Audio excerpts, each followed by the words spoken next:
Hello friends, welcome to my channel. दोस्तों, आज के इस वीडियो में हम बात करने जा रहे हैं आपके बाल विकास के इंपॉर्टेंट टॉप 25 क्वेश्चन के बारे में। ये क्वेश्चन आपके रीट एग्जाम और UP super TET, UP TET, MP TET, इसके अलावा अदर स्टेट टेट और C TET, other state TET exam के लिए भी काफ़ी ज़्यादा इंपॉर्टेंट है। खासतौर पर आपके रीट लेवल 1, लेवल 2 और यूपी सुपर टेट के लिए यह क्वेश्चन आपके लिए काफ़ी ज़्यादा इंपॉर्टेंट है, क्योंकि ये वो क्वेश्चन है जो आपके अलग अलग टेट एग्जाम में पूछे गए हैं और आपके रीट एग्जाम और यूपी सुपर टेट में आने की पूरी संभावना है। तो यहाँ पर चलिए आज की सीरीज स्टार्ट करते हैं। तो दोस्तों, यहाँ पर बाल विकास के टॉप 25 क्वेश्चन हम आपको कराएंगे। अगर वीडियो को लाइक नहीं किया, लाइक कर लें और चैनल को सब्सक्राइब कर लें। पहला क्वेश्चन है, प्राक संक्रियात्मक अवस्था है कौन सी है? तो यहाँ पर ऑप्शन है जन्म से 24 माह, 2 वर्ष से 7 वर्ष, 7 वर्ष से 11 वर्ष, 11 वर्ष। तो दोस्तों, इसका राइट आंसर है प्राक संक्रियात्मक अवस्था आपकी है 2 से 7 वर्ष। ये आपको ध्यान रखना है। भाषा की सापेक्षता प्राकल्पना किसने प्रतिपादित की? ऑप्शन है पियाजे, युंग, वाइगोत्स्की, वॉर्फ। तो वॉर्फ ने भाषा की सापेक्षता प्राकल्पना प्रतिपादित की, यह आपको ध्यान रखना है। इसके अलावा मूर्त संक्रियात्मक अवस्था है, तो यहाँ पर ऑप्शन है जन्म से 24 माह, 2 से 7 वर्ष, 7 से 11 वर्ष, 11 वर्ष से अधिक। तो इसका राइट आंसर है आपका यहाँ पर मूर्त संक्रियात्मक अवस्था जो है वह है आपकी यहाँ पर 7 से 11 वर्ष। 2 से 7 वर्ष मैंने अभी आपको बताया यह है प्राक संक्रियात्मक अवस्था, और ये आपकी 7 से 11 वर्ष मूर्त संक्रियात्मक अवस्था है।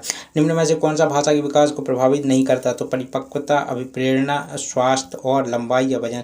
तो भाषा के विकास को कौन प्रभावित नहीं करता है? तो इसका राइट आंसर है आपका लंबाई या वजन। तो ये आपको ध्यान रखना है। अगला क्वेश्चन है आपका यहाँ पर, अगला क्वेश्चन है बालक के भाषा विकास में मुख्य योगदान देने वाली संस्था है। यहाँ पर ऑप्शन है परिवार, विद्यालय, जनसंचार माध्यम, पत्र, पत्रिकाएं। तो बालक के भाषा विकास में मुख्य योगदान देने वाली संस्था आपकी है वो है परिवार, ये आपको ध्यान रखना है। निम्न में से कौन सी संज्ञानात्मक प्रक्रिया है? यहाँ पर ऑप्शन है खेलना, प्रतिवृत्ति, क्रियाएं, चिंतन, दौड़ना। तो दोस्तों, निम्न में से कौन सी संज्ञानात्मक प्रक्रिया है? तो वो है आपकी चिंतन, ये आपको ध्यान रखना है।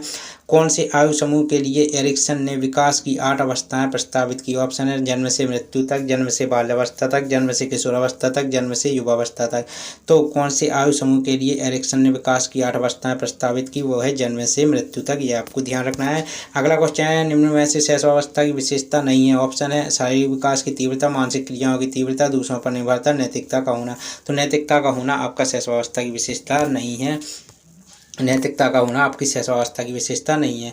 अगला है, संवेदना ज्ञान की पहली सीढ़ी है यह कथन, संवेदना ज्ञान की पहली सीढ़ी है यह क्या है? तो यहाँ पर ऑप्शन है मानसिक विकास है, शारीरिक विकास है, ध्यान का विकास है, भाषा का विकास है। संवेदना ज्ञान की पहली सीढ़ी है यह आपका मानसिक विकास है, ये आपको ध्यान रखना है।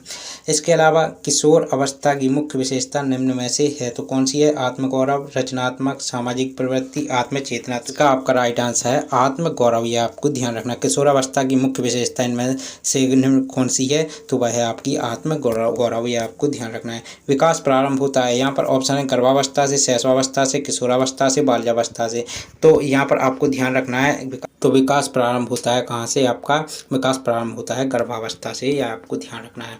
सीखना है एक जटिल मानसिक प्रक्रिया, शारीरिक प्रक्रिया, सामाजिक प्रक्रिया और नैतिक प्रक्रिया। तो सीखना है एक जटिल क्या है? एक मानसिक प्रक्रिया, है आपको ध्यान रखना है।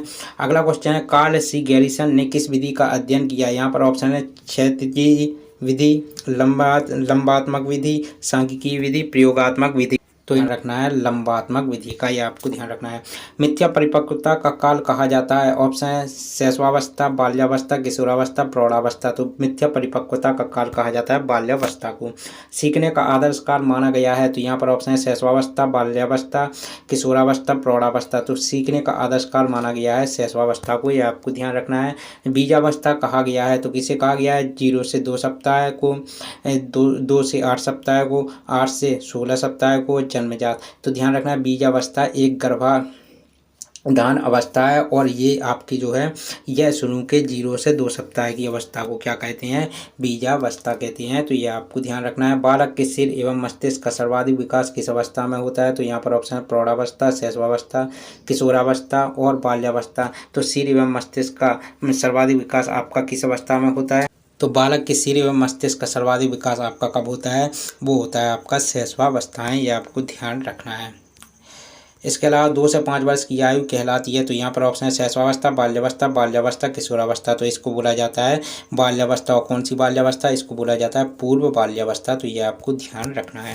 अगला क्वेश्चन है, गर्भ में संतान सर्वाधिक प्रभावित होती है। यहाँ पर ऑप्शन है माँ के पोषण से, माँ के टीवी देखने से, आसपास से, पूर्वजों से, माँ के पोषण से या आपके घर में संतान सर्वाधिक प्रभावित होती है।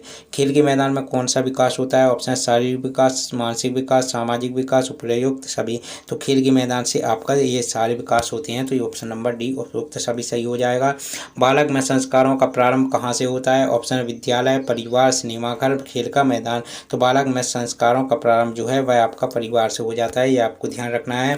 इसके अलावा नवजात शिशु का भार कितना होता है? 6 पाउंड, 7 पाउंड, 8 पाउंड और 9 पाउंड। तो इसका राइट आंसर है 7 पाउंड। 7 पाउंड आपका नवजात शिशु का भार होता है, ये आपको ध्यान रखना है। इसके अलावा जड़ बुद्धि वाले बालक की बुद्धि लब्धि कितनी होती है? ऑप्शन है 11 से 120, 81 से 110, इसके अलावा 71 से 80 और 71 से 1 कम। तो ध्यान रखना है, यहाँ पर 111 कर लीजिए। यहाँ पर आपको बता दें इसका राइट आंसर है आपका 71 से कम। जड़ बुद्धि वाले बालक की बुद्धि लब्धि आपकी 71 से कम होती है। इसके अलावा शिक्षा मनोविज्ञान की उत्पत्ति का वर्ष कौन सा माना जाता है? तो शिक्षा मनोविज्ञान की उत्पत्ति का वर्ष कौन सा माना जाता है? ऑप्शन है 1947, 1920, 1940, 1900।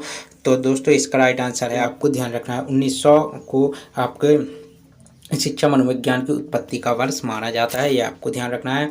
इसके अलावा आधुनिक मनोविज्ञान का अर्थ है, तो यहाँ पर ऑप्शन है मन का अध्ययन, आत्मा का अध्ययन, शरीर का अध्ययन और व्यवहार का अध्ययन। तो आधुनिक मनोविज्ञान का अर्थ है व्यवहार का अध्ययन। तो दोस्तों ये थे आपके टॉप 25 क्वेश्चन जो आज के इस सेशन में हमने कराए हैं, और आपको बताएं ये क्वेश्चन आपके रीट के एग्जाम के लिए और यूपी सुपर टेट के लिए भी काफ़ी ज़्यादा इंपॉर्टेंट हैं।